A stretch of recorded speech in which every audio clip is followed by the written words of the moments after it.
నమస్తే. ఇన్నాళ్ళు నన్ను సపోర్ట్ చేస్తూ, ఎంకరేజ్ చేస్తూ మీ ప్రేమని నాకు అందిస్తున్న ప్రతి ఒక్కరికి కృతజ్ఞతలు. అలాగే ఈ వీడియో కూడా ఖచ్చితంగా మీకు ఉపయోగపడుతుంది. లైక్, షేర్ అండ్ సబ్స్క్రైబ్ చేసి మీ సపోర్ట్‌ని నాకు అందించండి. అలాగే ఈ వీడియో పట్ల మీకున్న అభిప్రాయాన్ని కామెంట్ సెక్షన్‌లో కామెంట్ చేసి తెలియజేయండి. ఇప్పుడు వీడియోని చూద్దాం. జ్యోతిష్య శాస్త్రం ఒక అద్భుతం. వేదాంగమైన జ్యోతిష్య శాస్త్రం అనేటువంటిది మానవ జీవన గమనానికి ఒక వరం. జ్యోతిష్య శాస్త్రం నీ జీవితంలో వెలుగునింపే ఒక భాష. ఆ భాష నీకు అర్థమైతే ప్రకృతి నీతో మాట్లాడుతుంది. అస్ట్రాలజీ నేర్చుకోవాలి అనుకునే వారికి అద్భుత అవకాశం. మురళీధర శర్మ గారి అస్ట్రాలజీ క్లాసెస్ అతి త్వరలో మొదలు కాబోతున్నాయి. 100% జాబ్ గ్యారంటీ. వివరాల కొరకు సంప్రదించండి. నమస్తే, వెల్కమ్ టు అవర్ ఛానల్. నేను పద్మిని. ప్రస్తుతం పాటు ప్రముఖ ఆధ్యాత్మికవేత్త, ఆస్ట్రాలజర్, అలాగే లైఫ్ కోచ్ సుధా గారు మనతో పాటు ఉన్నారు. మాట్లాడదాం. సుధా గారు నమస్తే అండి. నమస్కారం పద్మిని. సుధా గారు రాశి ఫలాలు చెప్పబోతున్నారా? అవునవును, మరి వచ్చేది అందరికి ఇంట్రెస్ట్ అదే కదా, మరి Yeah, చాలా definitely. ఇంట్రెస్ట్. సో రాశి ఫలితాలు ఆగస్ట్ నెల 1 నుంచి 31 వరకు మొత్తం ఎలా? నెల మాట్లాడుకుందాం. Mm. ఫస్ట్ ఎప్పుడైనా రాశి ఫలాలు మాట్లాడుకున్నప్పుడు మనం గోచారం మాట్లాడుకోవాలి, ఇంకా Ah. తప్పదు. Mm. సో మనకి తెలుసు, ఇప్పుడు రాహు ఏమో మనకి మీనంలో ఉన్నారు. ఇప్పుడు మేషంలో ఏమి ప్లానెట్స్ లేవు. అవును. మళ్ళీ ఏమో వృషభంలో జూపిటర్, మార్స్. అంటే ఏంటంటే ఈ రాశికి అధిపతి కూడా ఇక్కడ మనకి వృషభంలో ఉన్నారు. మళ్ళా మిథునంలో ఏం లేరు. సన్ ఏమో ఇక్కడ మనకి కర్కాటకంలో ఉన్నారు. Mm. సో ఆయన ఏంటంటే దిగుతున్నారు 16th, ఇక్కడ రాసా అందుకనే డేట్ 16th దిగుతున్నారు అనమాట Ah. సింహానికి. సో ఆ గోచారము మెయిన్ గోచారం మళ్ళాను. Mm. ఇంకా ఏంటంటే మనకి సింహంలో మెర్కురీ, వీనస్ ఉన్నారు. మళ్ళీ ఇంకో మోస్ట్ ఇంపార్టెంట్ ఏంటంటే మెర్కురీ రిట్రోగ్రేడ్ అవుతున్నాడు అనమాట. ఓకే. 5th ఆగస్ట్ నుంచి 5th 6th around that time. Mm. మళ్ళీ ఆయన రిట్రోగ్రేడ్ అయ్యి కర్కాటకానికి వెళ్తున్నారు. Mm. ఈ మంత్ అంటే ఆగస్ట్ నెల ఆఖరికి వక్రగతి ఉంది. వక్రగతి ఉంది అండ్ వెళ్ళడం కూడా కర్కాటకానికి మొత్తం వెళ్తున్నారు. అదే. Mm. సో నెక్స్ట్ మనకేమో కన్యలో మనకి కేతు ఉన్నారు అనమాట. మనకి ఆల్రెడీ తెలుసు శని రిట్రోగ్రేడ్ అయ్యారు June 30th నుంచి, అంటే జూలై నుంచి రిట్రోగ్రేషన్ లో ఉన్నారు అనమాట. November 15th వరకు రిట్రోగ్రేషన్. సో ఇవి పరిస్థితి అనమాట. గోచారం ఇలా ఉంది. ఇలా ఉంది ఈ పరిస్థితి. ఈ ప్లానటరీ పొజిషన్ బట్టి మన గోచార రీత్యా మనం మాట్లాడుకోవాలి. Mm. ఇంకోటి మోస్ట్ ఇంపార్టెంట్ ఏంటంటే మనకి ఎప్పటికైనా నీచ గ్రహాలు, అంటే ఏంటంటే కొంచెం ఉగ్ర గ్రహాలైనా సరే 3, 6, 11 పొజిషన్ లో బాగుంటుంది అంటాం. Mhm. శుభగ్రహాలు అయితే మనకేమో 1, 5, 9, 11 ఇలాంటి వాటిలో బాగుంటుంది అని చెప్తుంటాం. ఎక్కడి నుంచి? మీ రాశి దగ్గర నుంచి Mm. గోచార రీత్యగా ఇది జనరల్ గా చెప్పడం అనేది జరుగుతుంది. ఎందుకంటే మనం జూపిటర్ కి చూసుకోవచ్చు, అంటే గురువుకి చూసుకోవచ్చు, శనికి చూసుకోవచ్చు, రాహుకి చూసుకోవచ్చు. మిగతావన్నీ చిన్న గ్రహాలు. అంటే చిన్న గ్రహాలు అంటే ఒక నెలకి మారుతూనే ఉంటాయి కదా. Ah. సో ఇవన్నీ చూసుకున్నప్పుడు ఏంటి ఎక్కువ మనం కాన్సన్ట్రేట్ చేసేది మెర్కురీ, వీనస్ అంత కాన్సన్ట్రేట్ చేయము. మిగతా పెద్ద గ్రహాల మీద కాన్సన్ట్రేట్ చేస్తాం. అంటే రాహు, జూపిటర్, మళ్ళా శని. Most Obvious. రాహు ఉంటే Mm. మరి కేతు, కేతు yeah. అంతే కదా. Yeah. రెండు ఒకటే. ఆపోజిట్ కదా. Mm. ఆపోజిట్ కనుక తప్పక అవి చూసుకోవాలి. Mm. ఎందుకంటే 1.5 years ఉంటుంది అది. ఉంటాయి. ఇవన్నీ ఏంటంటే మనం జనరల్ గా మాట్లాడుకుంటున్నాం. Mm. ఎప్పటికైనా సరే మనం జాతక రీత్యా వాళ్ళకి ఇది జనరల్ సొల్యూషన్స్ కూడా మనం చెప్పేది. ఇప్పుడు Mm.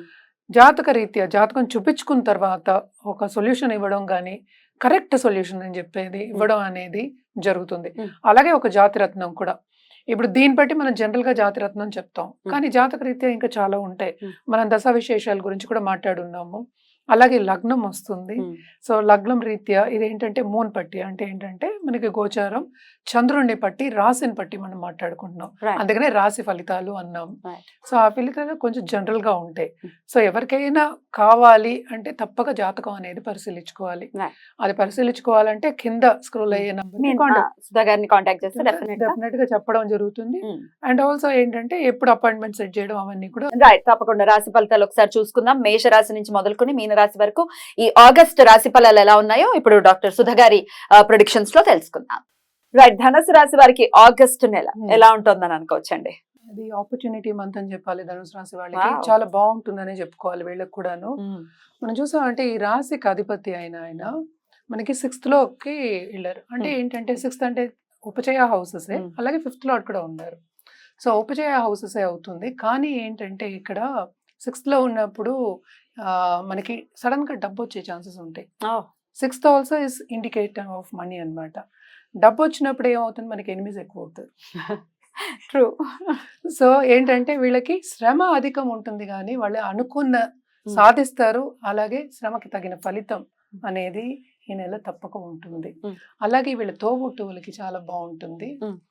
కుటుంబం చాలా బాగుంటుంది, ఎందుకంటే రిట్రోగ్రేడ్ లో ఉన్నారు, వెనక్కి తిరిగి చూస్తున్నారు. సో సత్సంబంధాలు ఉంటాయి. ఎప్పుడైనా ఎడబాటు వచ్చినా కూడా అందరూ కలుస్తారు, రిలేటివ్స్ అందరూ బంధుమిత్రులు కలుస్తారు అని చెప్పుకోవాలన్నమాట. Second half of this month మనం చూసాము అంటే మార్స్ అంటే ఏంటంటే 5th లార్డ్ మనకి last towards end of this month మనకి ఇక్కడికి వెళ్తున్నారు, 7th కి వెళ్ళినప్పుడు ఏంటంటే ఇంకా ఊపందుకుంటుంది కెరియర్ పాత్. సో ఇంకా బాగుంటుంది కదా మరి, ఫాస్ట్ వెళ్ళిపోతుంది. అలాగే ఏంటంటే వీళ్ళకి మనం కొత్తగా పెళ్లి చేసుకోవాలి వెతుకుతున్నాం అన్న వాళ్ళందరికీ కూడా ఇది కొంచెం అనుకూల పరిస్థితి ఉంటుంది, సెట్ అవుతుంది సమాధానం అనుకోవచ్చు. కంప్లీట్ గా సెట్ అవుతుందని, బట్ అట్లీస్ట్ కొంచెం మెరుగుపడుతుంది ఇప్పుడు కన్నాను. ఎందుకంటే 5th లార్డ్ 6th లో 7th లోకి వస్తున్నారు కనుక తప్పక ఇది బాగుంటుంది. అలాగే 9th లార్డ్ ఇక్కడ ఉన్నారు కనుక first half of this month కొంచెం శ్రమ పడిన second half of this month బాగా ఎంజాయ్ చేస్తారు, బాగుంటుంది. అంటే ఈజీగా హార్డ్ వర్క్ చేసేది అంటే దాని ఫలితం అంతా సెకండ్ హాఫ్ లో కనిపిస్తుంది. తప్పక ఆ టైంలో ఎంజాయ్ చేస్తారు. అందరితో ఏంటంటే విందు వినోదాల్లో పాల్గొనే ఛాన్సెస్ వస్తాయి. అలాగే ఏంటంటే హ్యాపీగా ఉండే ఒక మూమెంట్స్ వస్తాయి. అలాగే ట్రావెలింగ్ లో కూడా హ్యాపీగా ఉంటారు. అంటే ఏంటంటే మనకి వినోదాలకి ట్రావెల్ చేస్తాం అంటూ ఉంటాం కదా, అంటే ఒక ఎక్స్కర్షన్ అనుకుందాం, లేకపోతే ఏదైనా ట్రిప్ వెళ్ళడం అంటే అంతే కదా మరి. సో దానికి second half of this month చాలా బాగుంటుంది, ఎస్పెషలీ ధనుసు రాశి వాళ్ళకి. మరి పెళ్ళైన వాళ్ళకి ఒకసారి చెప్పండి, సఖ్యత ఎలా ఉంటుంది అనుకోవచ్చు? ఆల్రెడీ పెళ్ళైన వాళ్ళకి కూడా కొన్ని విభేదాలు అంటే ఆర్గ్యుమెంట్స్ వచ్చే, మిస్అండర్స్టాండింగ్ వచ్చే chances first half of this month ఎక్కువ కనిపిస్తున్నాయి. Towards end of this month సత్సంబంధాలు ఏర్పడుతున్నాయి. అందుకనే ఇందాకనే చెప్పాను, రిలేటివ్స్ తో కూడా చాలా బాగుంటుంది. ఎందుకంటే శని రిట్రోగ్రేడ్ కనుక కొంచెం చాలా బాగుంటుందనే చెప్పాలన్నమాట ఈ మంత్ వాళ్ళకి. స్టార్టింగ్ కొంచెం ఏంటంటే మిశ్రమమైనా కూడా second half of this month చాలా బాగుంటుంది. ఇన్వెస్ట్మెంట్ కూడా చాలా బాగుంటుంది, ఇన్వెస్ట్మెంట్ రంగంలో కూడా చాలా. నాట్ ఓన్లీ దట్, కేతు మనకి 10th house లో ఉన్నాడు కనుక తప్ప సడన్ గా డబ్బు ఇచ్చే ఛాన్సెస్, సడన్ గా ప్రమోషన్ పైకి వెళ్లే ఛాన్సెస్ అనేది సడన్ గా ఇస్తారు. ఎస్పెషలీ రెమెడీస్ మెజర్ చేసే వాళ్ళందరికీ అంటే ఏంటి, మనం పాజిటివ్ గా ఉన్నప్పుడు అని చెప్తాం ఖచ్చితంగా. సో అలా ఉన్నప్పుడు చాలా బాగుంటుందనే చెప్పుకోవాలి. అదొకటి కాకుండా 11th లార్డ్ మనకి దిగుతారు అనమాట, 10th లోకి వచ్చేస్తారు. సో ఈ నెల అంతా కూడాను స్టార్టింగ్ స్లో టేక్ ఆఫ్ అయినా towards the end of this month second half నుంచి చాలా బాగుంటుందనే చెప్పుకోవాలన్నమాట. 4th house రాహు ఎట్లాంటి రిజల్ట్స్ ఇస్తారు? 4th house రాహు ఏంటంటే శ్రమ పడ్డం అనేది కొంచెం తగ్గుతుంది యాక్చువల్ గా. అండ్ మదర్ తో ఏంటంటే కొన్ని మిస్అండర్స్టాండింగ్ వచ్చినా కూడా అవి కూడా సెట్ అయ్యే ఛాన్సెస్ ఎక్కువ కనిపిస్తున్నాయి. ఎందుకంటే శని రిట్రోగ్రేడ్ కదా, మళ్ళీ మిగతా ప్లానెట్స్ అనుకూలిస్తున్నాయి కదా. అలాగే ఏంటంటే చదువులో కూడా కొంచెం స్టూడెంట్స్ కి ఎడబాటు వస్తుంది కదా, కొన్ని బ్రేక్స్ వస్తాయి కదా, వాళ్ళకి ఇప్పుడు కరెక్ట్ దారి అనేది కనిపిస్తుంది. మోస్ట్ ఇంపార్టెంట్ ఏంటి, దారి కనిపించడం ఇంపార్టెంట్. ఆ దారిలో నడవడం మన ఇష్టం. తర్వాత ఆ దారి కనిపిస్తోంది కనుక తప్పక ఆ దారిలో నడుస్తారు. సో ఈ నెల అంతా అలాగే ఉంటుంది, ఎంజాయ్ చేస్తారు అని చెప్పాలన్నమాట ధనుసు రాశి వాళ్ళు. బాగుంటుంది చాలా. Second half of this month చాలా బాగుంటుంది అని చెప్పాలన్నమాట. బట్ బాగుందా, ఏమైనా రెమెడీస్ చేయాల్సిన అవసరం ఉందంట? తప్పక బాగుంటుందంటే ఈ నెల వరకేగా మనం మాట్లాడుకునేది, తప్పక రెమెడియల్ మెషర్స్ చేయాలి. మనం ఎప్పుడైనా అస్ట్రాలజీ చెప్పినప్పుడు రెమెడీస్ వదలకుండా ఉండవు. ఒక డాక్టర్ దగ్గరికి వెళ్తే అసలు మెడిసిన్ ఇవ్వకుండా పంపించడు కదా, ఏదో ఒకటి ఇస్తాడు. అట్లీస్ట్ ఒక వైటమిన్ బి అనే ఇస్తాడు కదా, మీరు ఇది వేసుకోవాలి అని చెప్తాడు. ఏదో ఒకటి ఇవ్వాలి కదా మరి, తప్పదు. బాగుందంటే మాత్రం ఏంటి, ఇంకా బాగుండాలి కదా. కరెక్ట్. అయితే సప్లిమెంట్ లాగా ఉపయోగపడేటటువంటి రెమెడీ అంటే ఇప్పుడు చూద్దాం. అంతే, సప్లిమెంటే కదా ఏదైనా. అంతే, మన పాజిటివిటీ దారికి తీసుకొచ్చేదంతా సప్లిమెంట్స్ మనకి. ఎందుకంటే మనం నెగటివ్స్ ఉంటాయి, పాజిటివ్స్ ఉంటాయి. సో ఎప్పుడు పాజిటివ్ గా ఉండాలంటే అవ్వదు కనుక రెమెడియల్ మెషర్స్ చేయాలి. సో తప్పక ఏంటేమో గురువుకి చేయడం అనేది వెరీ ఇంపార్టెంట్.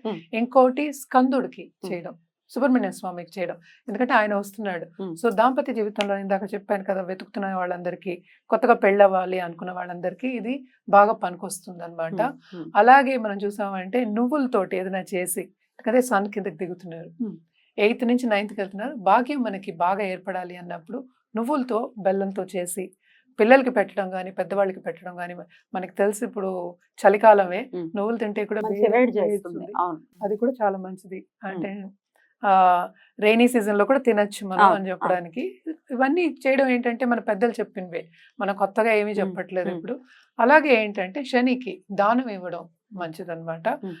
అలా లేని పక్షాన్ని హనుమాన్ చాలీస చదువుకోవడం, ఆకు పూజలు అవి చేస్తూ ఉంటారు కదా, అవి సాటర్డే చేయడం ఇంకా మంచిది. Right. ఇవన్నీ చేస్తే ఏంటంటే పాజిటివ్ దారికి తీసుకెళ్తాయి కనుక బాగుంటుంది. ఈ నెల ఆల్రెడీ ఎంజాయబుల్ మంత్ అని చెప్పాను, సో ఇంకా బాగుంటుంది. అలా బాగుంటుందని కోరుకోవాలి. తప్పకుండా డెఫినెట్ గా బాగుండాలని మనస్ఫూర్తిగా కోరుకుంటూ థ్యాంక్ యూ అండి. ఇక నెక్స్ట్ ఎపిసోడ్ లో మకర రాశి గురించి మాట్లాడుకుందాం. థ్యాంక్ యూ, నమస్తే.